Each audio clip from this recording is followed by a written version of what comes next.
नमस्कार मित्रों, मैं प्रदीप श्रीवास्तव कहानी टाइम में आपका स्वागत करता हूँ। लीजिए सुनिए मेरी कहानी एबंडेंट का चौथा और अंतिम भाग। बाथरूम से वापस आकर दोनों फिर अपनी जगह बैठ गए हैं, लेकिन पहले की अपेक्षा अब शांत हैं। थकान और नींद का असर अब दोनों पर दिख रहा है। ये ना हावी हो या सोचकर युवती कह रही है, बैठे बैठे इतना टाइम हो गया, पता नहीं कब 3:30 बजेगा। अभी भी 2 घंटा बाकी है। सुनो, कुछ खाने के लिए निकालो ना। इस समय मोबाइल युवती के हाथ में है। युवक का तंज सुनिए। तुम लड़कियों के 2 काम कभी नहीं छूटते। युवती, कौन कौन से?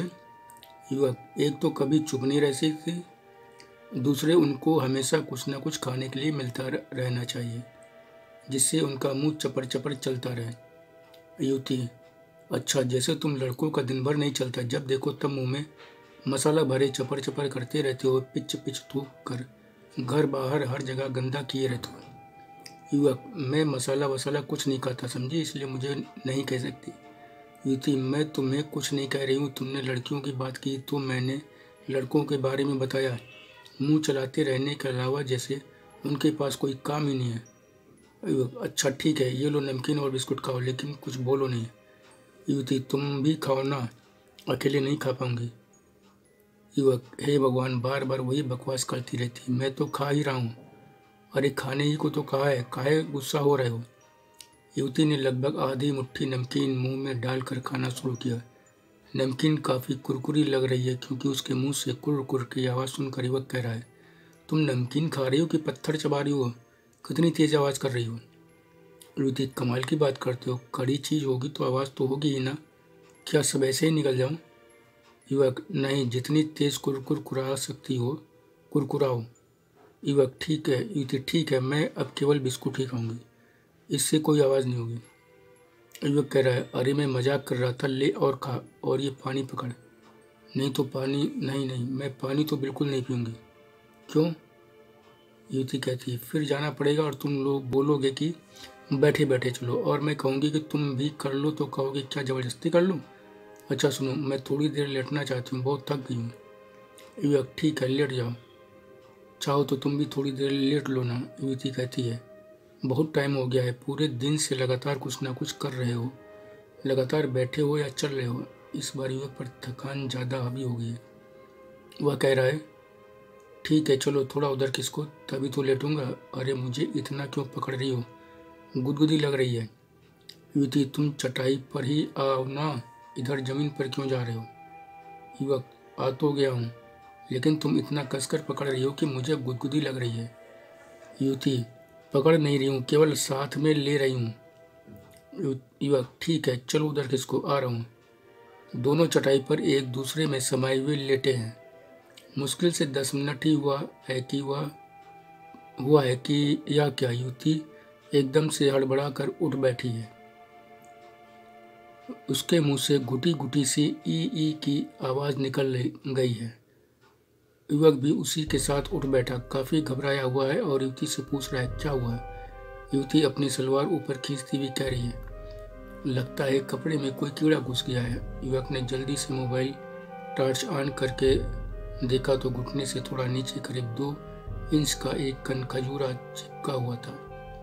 युवक ने पलक भर देरी किए बिना उसे युवक ने पलक झपकने भर की देरी किए बिना उसे खींचकर अलग किया और जूते से मार दिया, बिल्कुल कुचल दिया। युवती थर थर काँप रही है। युवक ने बड़ी बारीकी से उस जगह को चेक किया जहाँ कण खजूरा चिपका था। बड़ी देर में दोनों निश्चिंत हो पाए कि उसने काटा नहीं है। दोनों के चेहरे पर पसीने की बूंदें साफ दिख रही हैं। युवक ने एक बार फिर से पूरी जगह को बारीकी से साफ किया और फिर से दोनों लेट गए हैं।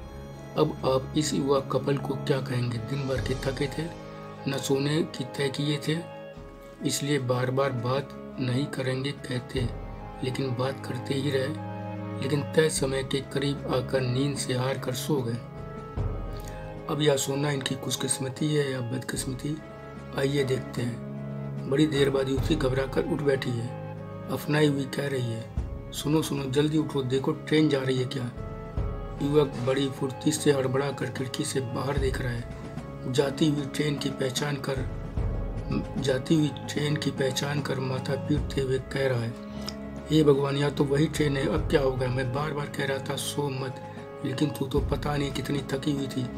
बार बार लेट जाओ, आओ लेट जाओ, लो लेट गए, लेट हो गए और ट्रेन चली गई। बताओ अब क्या करूं, यहीं पड़े रहें अगले 24 घंटे तक? तो घर वाले ढूंढ लेंगे, निकाल ले जाएंगे यहाँ से। कल अंधेरा होने की वजह से नहीं आ पाए, 2 घंटे बाद यहाँ जहाँ सवेरा हुआ तो पूरा दिन है उनके पास, चप्पा चप्पा छान मारेंगे वो। हमें निश्चित ही ढूंढ लेंगे और तब ना ही मैं जिंदा बचूंगा और ना तुम, बुरी मौत मारे जाएंगे। पहले सब पंचायत करेंगे, पूरा गांव चारों तरफ से इकट्ठा होगा, हमें अपमानित किया जाएगा, मारा पीटा जाएगा, फिर बोटी बोटी काट कर फेंक दिया जाएगा वहीं। युवती, नहीं ऐसा मत बोलो। युवक, तो क्या बोलूं, जो सामने दिख रहा है वही तो बोलूंगा ना। अब ऐसे रोने धोने से काम नहीं चलेगा, जो है उसे देखो और सामना करो। युवती, तुम भी तो इतनी गहरी नींद सो गए, मेरे नींद लग गई थी तो कम से कम तुम तो जागते रहते। युवक, बड़े बेवकूफ हो, तुम ही पीछे पड़ गई थी कि आ जाओ सो जाओ, तब मैं लेटा था। मैं भी थका हुआ था कि नहीं। युवती, तो मैं क्या करती, अच्छा सुनो, अभी खाली या बताओ कि क्या किया जाए। युवक, सिवाय इंतजार के और कुछ नहीं। कल रात को जब ट्रेन आएगी तभी चल पाएंगे, दिन में तो यहाँ से निकलना भी सीधे सीधे मौत के मुंह में जाना है। लेकिन तुम तो कह रहे हो कि दिन होगा तो वह लोग यहाँ तक भी ढूंढते ढूंढते पहुँच ही जाएंगे। सही तो कह रहा हूँ, पूरा दिन होगा उनके पास ढूंढने के लिए, एक एक कोना चप्पा चप्पा छान मारेंगे। तू यह समझ ले कि मरना निश्चित हो गया है। युवती, मरना ही तो सबके सामने बेइज्जत होकर मार खा खा कर मरने से अच्छा है कि हम लोग यहीं अभी फांसी लगा लें। जीते जी एक साथ नहीं रह पाए तो कोई बात नहीं, कम से कम एक साथ मर तो लेंगे। युवक, चुप, मरने मरने बार बार मरने की बात कर रही है। मैं इतनी जल्दी मरने के लिए तैयार नहीं हूँ और अपने जीते जी तुझे भी मरने नहीं दूंगा। युवती, तो अब क्या करेंगे। युवक, अभी उजाला होने में कम से कम 1.5 घंटा है। यहाँ से बस स्टेशन करीब करीब 7-8 किलोमीटर दूर है, पैदल भी चलेंगे तो 1 घंटे में पहुँच जाएंगे। वहाँ से कोई ना कोई बस सवेरे सवेरे निकल ही रही होगी, वह आगे जहाँ तक जा रही होगी उसी से आगे चल देंगे। यहाँ से जितनी जल्दी जितना दूर निकल सके वो पहली कोशिश यही करनी है। युवती, ठीक है, चलो फिर जल्दी निकलो यहाँ से। चलने से पहले युवक के कहने पर युवती पेपर्स वाली पॉलिथीन चटाई पर से उठाकर फिर से सलवार में खोसने लगी थी। युवक ने न जाने क्या सोचकर उसे लेकर अपनी शर्ट में आगे रखकर बटन लगा ली और पूछा, तू इतनी दूर तक पैदल चल लेगी। युवती, जब मौत सिर पर आती है तो 7-8 किलोमीटर क्या, आदमी 70-80 किलोमीटर भी चला जाता है, और तुझे पाने के लिए तो मैं पूरी पृथ्वी ही नाप लूँगी। युवक, तो चल निकल, नापते हैं सारी पृथ्वी। मेरा हाथ पकड़े रहना, छोड़ना मत, जल्दी जल्दी चलो। दोनों बड़े हिम्मती हैं, बोगी से निकलकर करीब करीब भागते हुए आगे बढ़ रहे हैं। मगर थोड़ा सा आगे निकलते ही युवक कह रहा है, रुको रुको, 1 मिनट रुको। युवती, क्या हुआ। युवक, वहाँ प्लेटफार्म के आखिर में जहाँ पर फायर के लिए बाल्टी यहाँ टंगी हुई है, वहीं पर रेलवे के कर्मचारी अपनी साइकिलें खड़ी करते हैं। तू 1 मिनट इधर रुक, सेट के किनारे देखता हूँ, अगर किसी साइकिल का लॉक खुला हुआ मिल गया तो उसे ले आता हूँ, उससे बहुत आसानी से जल्दी निकल चलेंगे। युवती, या तो साइकिल की चोरी हुई। युवक, इसके बारे में बाद में बात कर लेंगे, तुम अपने बालों में से एक चिमटी निकाल कर मुझे दे दो। युवती चिमटी लेकर गया। युवक फुर्ती से एक साइकिल उतार लाया है, जिसे देखकर युवती कह रही है, मुझे तो बड़ा डर लग रहा है, क्या क्या करना पड़ रहा है। युवक, इतना आसान थोड़ी ना है घर वालों के खिलाफ चलना, घर से भागना। आओ बैठ जाओ। लो, तुम्हारी चिमटी की जरूरत नहीं पड़ी, पता नहीं कोई जल्दी में था या फिर शराब के नशे में।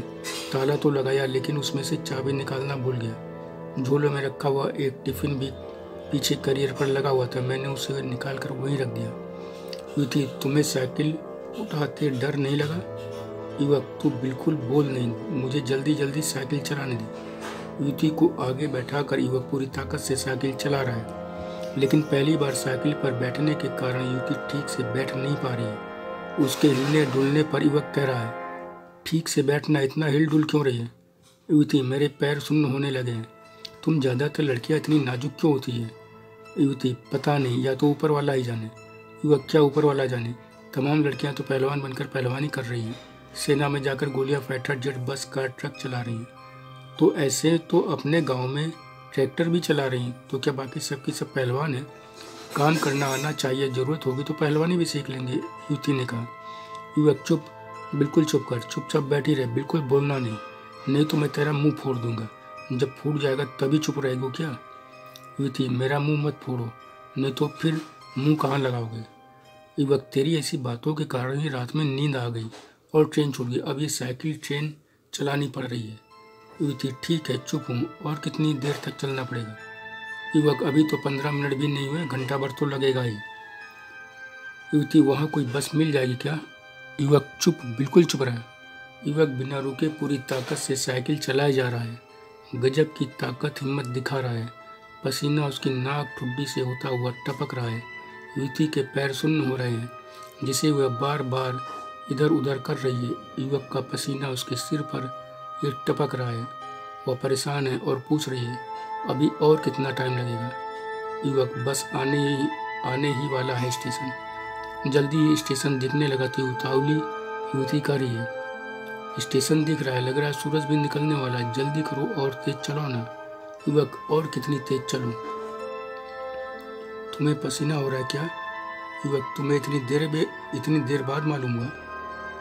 युवती, गर्दन पर कुछ गीला गीला बार बार टपक रहा है, तो मुझे लगा शायद तुम्हारा पसीना है। युवक, पसीने से पूरा भीग गया हूँ, घंटा भर हो गया है साइकिल चलाते चलाते, और कोई दिन होता तो इतना न चला पाता, मगर तेरे लिए मैं इतना क्या, यहाँ से दिल्ली तक चला सकता हूँ। युवती, और मैं भी कभी साइकिल पर इतनी देर बैठी नहीं रही, पैर बार बार सुन्न हो रहे हैं, कभी इधर कर रही हूँ कभी उधर कर रही हूँ, लेकिन अगर तू दिल्ली तक चलाए तो भी ऐसे ही बैठी रह सकती हूँ। युवक, अच्छा चल उतर। इतनी लंबी फेंक दी कि अब चला नहीं पा रहा हूँ। स्टेशन पर पहुंचकर युवक ने झटके से साइकिल रोक कर युवती को उतरने के लिए कहा और स्टेशन की बाउंड्री से सटा कर साइकिल खड़ी कर दी, या कहते हुए, साइकिल गेट पर ही छोड़ देता हूँ, जिसकी है भगवान उसको रास्ता दिखाना कि उसे उसकी साइकिल मिल जाए। सामने कुछ दूरी पर तैयार खड़ी एक बस को देखकर उत्साहित युवती कह रही है, देखो बस तैयार खड़ी है, लगता है जल्दी ही निकलने वाली है। युवती युवक से भी ज्यादा जल्दी में दिख रही है। सामने खड़ी बसों पर उसकी नज़र युवक से आगे आगे चल रही है। युवक उसका हाथ पकड़े पकड़े बस की तरफ बढ़ते हुए कह रहा है, हाँ, और अंदर ज़्यादा लोग भी नहीं है, 10-15 लोग ही दिख रहे हैं। दोनों जल्दी जल्दी चढ़ गए और बीच की सीट पर बैठ गया, जिससे कि आगे पीछे सब पता चलता रहे। कंडक्टर अंदर आया तो उसने उसे देखकर युवती कह रही है, टिकट ले लो, लेकिन यह बस जा कहाँ रही है? युवक, रायबरेली जा रही, सामने प्लेट पर लिखा है, वहीं तक का टिकट ले लेते हैं। कंडक्टर टिकट देकर आगे चला गया तो युवती पूछ रही है, यह कंडक्टर हम लोगों को ऐसे घूर क्यों रहा था? यह कंडक्टर हम लोगों को ऐसे घूर कर क्यों देख रहा था? युवक, चुप रहो ना, उस तक आवाज़ पहुंच सकती है, रायबरेली पहुंचकर वहां देखेंगे, कोई ट्रेन मिल ही जाएगी दिल्ली के लिए। बस लगातार चलती रहे तो अच्छा है, वरना पकड़े जाने का डर है। रायबरेली कब तक पहुंचेगी? युवक, करीब 10 बजे तक। इसी समय युवती चीखती हुई कह रही है, लगता है मेरा मोबाइल छूट गया है। युवक, क्या कह रही हो? युवती, हाँ, जल्दी जल्दी में ध्यान नहीं रहा। युवक, रखा कहाँ था? युवती, मुझे एकदम ध्यान नहीं आ रहा, अब क्या होगा? युवक, कुछ नहीं होगा, लोगों को जल्दी मिलेगा ही नहीं, साइलेंट मोड पर है, रिंग करके देखता हूँ किसी के हाथ लग गया है या वहीं पड़ा है। अरे रिंग तो जा रही है। इसी बीच युवती फिर चौंकती हुई बोली, रुको रुको, मोबाइल तो मेरे ही पास है। युवक, कमाले सीने में छुपा के रखा हुआ और बता रही हो छूट गया, तुम्हें इतना भी होश नहीं रहता? युवती, गुस्सा नहीं हो, जल्दबाजी और हड़बड़ाहट के मारे कुछ समझ में नहीं आ रहा था। युवक, अच्छा हुआ तुम हड़बड़ाई बौखलाई, इससे एक बड़ा काम हो गया, नहीं तो चाहे जहाँ पहुँच जाते पकड़े निश्चित जाते। लो जल्दी निकालो मोबाइल, यह संभावना भी खत्म करता हूँ। युवती, क्या मोबाइल? मोबाइल निकालो जल्दी। युवती युवक की जल्दबाजी से सकपका गई और उसे मोबाइल दे रही है।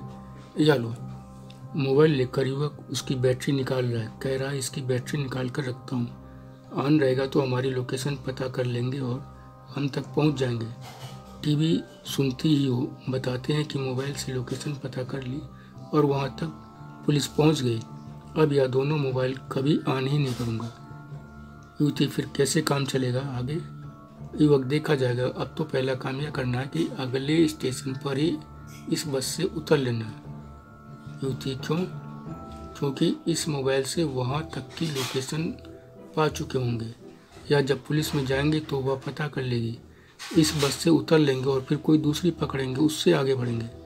हैरान परेशान दोनों आधे घंटे बाद ही अगले बस स्टॉप पर उतर गए हैं। युवक कह रहा है, चलो इस बस से तो पीछा छूटा। युवती, हाँ देखो, अगर यहाँ से दिल्ली के लिए ही बस मिल जाए तो बस से ही दिल्ली चला जाए। युवक, नहीं, बहुत दूर है, बस में बहुत परेशान हो जाएंगे, इसलिए ट्रेन से चलेंगे। दोनों को सहयोग से एक ट्रेन मिल गई जो 3 घंटे लेट होने के कारण उसी समय स्टेशन पहुँचे।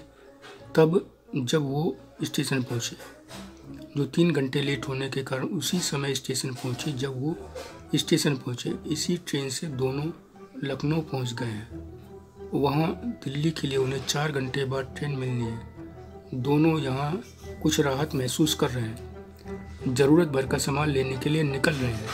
युवक बोल रहा है, चलो ये पहले एक बैग लेते हैं, ज़रूरत भर का सामान भी। ऐसे दोनों खाली हाथ चलते रहेंगे तो ट्रेन में टीटी सिक्योरिटी वाले कुछ शक कर सकते हैं, पीछे पड़ सकते हैं। सामान रहेगा तो ज़्यादा शक नहीं करेंगे, बाहर से जल्दी ही आ जाएंगे।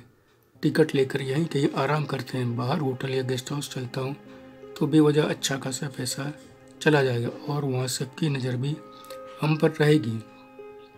उतने पैसों में कुछ सामान ले लूँगा और तत्काल टिकट में बर्थ मिल जाए तो ट्रेन में आराम से सोते हुए चलेंगे। भाग्य दोनों के साथ है, सामान लेकर जल्दी ही लौट आए। उन्हें रिजर्वेशन में बर्थ भी मिल गई और आराम से वे चल दिए। सुबह ट्रेन दिल्ली पहुंचने को हुई तो युवक बोला, 10 बजने वाले हैं, थोड़ी ही देर में स्टेशन पर होंगे। 3-4 घंटे सो लेने से बहुत आराम मिल गया। अब हम निश्चिंत होकर कहीं भी आ जा सकते हैं। अब हमें पकड़े जाने का कोई डर नहीं है। हम पति पत्नी की तरह आराम से रह सकेंगे। युवती, जरूर, अगर कभी कोई मिल भी गया तो हमारे पास कागज़ तो हैं। बालिग अपने हिसाब से जहाँ चाहें वहाँ रह सकते हैं, हमें यहाँ कोई रोक टोक नहीं सकेगा। स्टेशन पर इस ट्रेन से उतर के युवती कह रही है, कितना बड़ा स्टेशन है यार। युवक, हाँ बहुत बड़ा, आखिर अपने देश की राजधानी है। युवती, यहाँ कोई किसी को पकड़ता नहीं क्या? युवक, ऐसा नहीं है, जो गड़बड़ करता है वह पकड़ा जाता है, और हम लोग अगर अपने गांव में पकड़े जाते तो जो हाल वहाँ होता वह यहाँ पर नहीं हो पाएगा। बस इतना अंतर है, और निकलते हैं। बाहर अभी और कई लड़ाई लड़नी है। एक घर की लड़ाई, नौकरी की लड़ाई, यहाँ की भीड़ में कुचलने से अपने को बचाने की लड़ाई, यहाँ के लोगों से अपने को बचा लेने के बाद अपने भविष्य को संवारने की लड़ाई, अपने सपने को सच कर लेने की लड़ाई। बस लड़ाई ही लड़ाई है। आओ चलें। युवती, हाँ चलो। लड़ाइयाँ चाहे जितनी ढेर सारी हों, लेकिन हम दोनों मिलकर सब जीत लेंगे। सच बताऊं, हमें तो उम्मीद नहीं थी कि अपने गांव से निकलकर हम सुरक्षित यहाँ तक पहुँच जाएंगे। तुम्हारी हिम्मत देखती थी तो हमें यह जरूर लगता था कि तुम्हारी यह हिम्मत हमारे सपने को पूरा जरूर करेगी। तुम हमें जरूर जरूर जरूर मिलोगे। युवक, तुम्हारी हिम्मत भी तो काम आई ना। तुम अगर हार जाती तो मैं क्या करता, इसलिए हम दोनों ने मिलकर जो हिम्मत जुटाई वह काम आई और दोनों यहाँ तक पहुँचे। अब अपनी दुनिया भी मिलकर बना लेंगे। मैं भगवान को सारा धन्यवाद देता हूँ कि उन्होंने मुझे इतनी हिम्मत दी, मुझे इतना दिमाग दिया कि हम सारे काम निपटा सके। बहुत बहुत धन्यवाद हे मेरे भगवान। इन दोनों ने अपने को सफल मानकर भगवान को सारा का सारा धन्यवाद दे तो दिया है, लेकिन गांव में अभी बहुत कुछ हो रहा है। जब ये आधे रास्ते पर थे तभी वहाँ यह बात साफ हो गई कि दोनों मिलकर निकल गए। मामला दोनों समुदायों की इज्जत का बनकर उठ खड़ा हुआ है। हालात इतने बिगड़ गए हैं कि समय पर भारी फोर्स न पहुंचती तो बड़ा खून खराबा हो जाता। वास्तव में यह दोनों तो बहाना मात्र थे। इस तूफान के पीछे मुख्य कारण तो वही है कि वह संख्या बढ़ाकर अनावश्यक हस्तक्षेप कर रहे हैं। हमारे लिए यह वर्जित है तो यह नहीं हो सकता। इसे वर्चस्व का ही संघर्ष कहिए। यह अभी ठहरा जरूर है, समाप्त नहीं हुआ है। फोर्स की ताकत से चक्रवाती तूफान से होने वाली तबाही तो जरूर रोक दी गई है, लेकिन पूरे विश्वास से कहता हूँ कि ऐसे तूफान अस्थायी रूप से ऐसे युवक युवती ही रोक पाएंगे जो अपना संसार अपने हिसाब से बसाने संवारने में लगे हुए हैं। जिनका उनके परिवार वालों ने उनका जीते जी ही अंतिम संस्कार कर परित्याग कर दिया है। ये त्यागे हुए लोग एक पीढ़ी ही सही मायने में भविष्य हैं हमारी दुनिया के।